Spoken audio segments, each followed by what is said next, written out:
ದೇವಸ್ಥಾನದ ದೊಡ್ಡಮನೆಯಲ್ಲಿ ಡಿವೋರ್ಸ್ ಬಿರುಗಾಳಿ. ಯುವರಾಜ್ ಕುಮಾರ್ ಶ್ರೀದೇವಿ ವಿಚ್ಛೇದನ ಕೇಸ್ ಏನಾಯ್ತು? ಆಗಸ್ಟ್ 23ಕ್ಕೆ ವಿಚಾರಣೆ ಮುಂದೂಡಿದ ಫ್ಯಾಮಿಲಿ ಕೋರ್ಟ್. ಮುನಿಸು ಮರೆತು ಒಂದಾಗ್ತಾರಾ ಯುವ ಶ್ರೀದೇವಿ? ಜೂನಿಯರ್ ಪವರ್ ಸ್ಟಾರ್ ಬಾಳಲ್ಲಿ ಅಲ್ಲೋಲ ಕಲ್ಲೋಲ.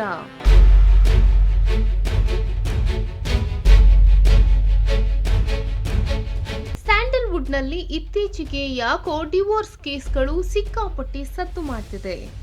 ಡಾಕ್ಟರ್ ರಾಜ್ಕುಮಾರ್ ವಂಶದ ಕುಡಿ ನಟ ಯುವರಾಜ್ ಕುಮಾರ್ ಅವರು ಪತ್ನಿ ಶ್ರೀದೇವಿ ಭೈರಪ್ಪ ಅವರಿಗೆ ಡಿವೋರ್ಸ್ ನೋಟಿಸ್ ನೀಡಿದ ವಿಚಾರ ಕೆಲವು ದಿನಗಳ ಹಿಂದೆ ಭಾರಿ ಸುದ್ದಿಯಾಗಿತ್ತು. ಈ ನೋಟಿಸ್ಗೆ ಸಂಬಂಧಿಸಿ ಇಂದು ನಡೆಯಬೇಕಾಗಿದ್ದ ವಿಚಾರಣೆ ಮುಂದೂಡಲಾಗಿದೆ. ಆರಂಭಿಕ ವಿಚಾರಣೆ ಬಳಿಕ ಮುಂದಿನ ವಿಚಾರಣೆಯನ್ನು ಆಗಸ್ಟ್ 23ಕ್ಕೆ ಮುಂದೂಡಲಾಗಿದೆ. ಯುವರಾಜ್ ಕುಮಾರ್ ಸಲ್ಲಿಸಿರುವ ವಿಚ್ಛೇದನಕ್ಕೆ ಶ್ರೀದೇವಿ ಆಕ್ಷೇಪಣೆ ಸಲ್ಲಿಸಿದ್ದಾರೆ. ಆಕ್ಷೇಪಣೆ ಬಗ್ಗೆ ವಾದ ಮಂಡಿಸಲು ಶ್ರೀದೇವಿ ಪರ ವಕೀಲರು ಅವಕಾಶ ಕೇಳಿದರು. ಇದಕ್ಕೆ ಅವಕಾಶ ನೀಡದ ನ್ಯಾಯಾಧೀಶರು, ಇದು ಕೌಟುಂಬಿಕ ಕಲಹವಾದ್ದರಿಂದ ಮೊದಲು ಕೌನ್ಸಿಲಿಂಗ್ ಆಗಬೇಕು. ಕೌನ್ಸಿಲಿಂಗ್ ಮುಕ್ತಾಯದ ಬಳಿಕ ಇಬ್ಬರ ತೀರ್ಮಾನ ಕೇಳಬೇಕು. ಮೀಡಿಯೇಟರ್ ಕೌನ್ಸಿಲಿಂಗ್ ನಡೆದ ಬಳಿಕವಷ್ಟೇ ಪ್ರಕರಣದ ಮುಂದಿನ ಹಂತಕ್ಕೆ ಅವಕಾಶ ನೀಡಲಾಗುತ್ತದೆ ಎಂದು ನ್ಯಾಯಾಧೀಶರು ಹೇಳಿದ್ದಾರೆ.